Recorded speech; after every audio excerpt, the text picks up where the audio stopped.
High, আমি মৈত্রী। আমি আমতা নওপাড়াতে থাকি। বিয়ের আগে আমতা মুক্তির চকে থাকতাম।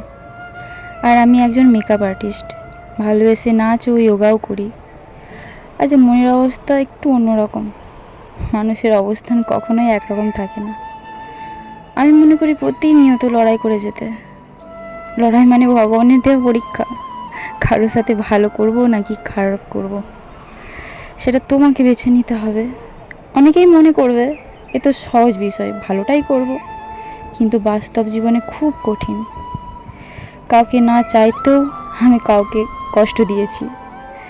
ভগবান তার কষ্ট হরণ করুক। আর আমরা কিছু জিনিস জেনেও ছাড়তে পারি না। প্রথমত, ননভেজ খাওয়া। জানি না ভগবান কবে কৃপা করবে, তবে আমি চিরতরে পরমেশ্বরের দিকে তাকিয়ে থাকব। হাজার আঘাত যন্ত্রণার পরেও তুমি আগলে রেখেছো কত কিছু দিয়ে। আমার সব কিছু কৃষ্ণের কৃপাতেই হয়। তবে এমন অনেক সময় এসেছে ভগবানের থেকে আলাদা হয়ে যাওয়ার ভয়। সে আর অন্য কিছু না।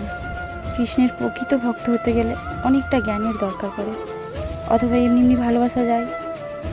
রাজনীতি আমি বুঝি না, আমি বুঝি মানুষের সাহায্য করা।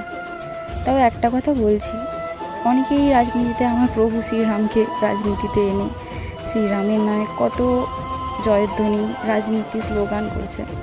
অর্ধেক লোক রামায়ণ জানেন না, অর্ধেক লোক রামের প্রতীক কী সেটাই জানে না। রাম হলো মর্যাদা পুরুষোত্তম। যেই শ্রীরাম তার স্ত্রীর বনবাসের বিরহ সহ্য করেছিল, মর্যাদা রেখেছিল তার প্রজাদের ও তার স্ত্রীর। শ্রীরাম নিজেও বনবাসের মতো জীবন কাটিয়েছে। আর রাজনীতির কী মর্যাদা আছে?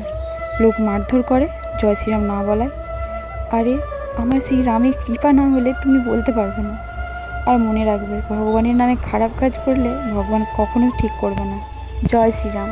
হরে কৃষ্ণা, হরি বল, রাধে রাধে। ভগবান নিয়ে রাজনীতি করা কি ঠিক? তোমাদের কি মতামত আমাকে অবশ্যই জানাবে।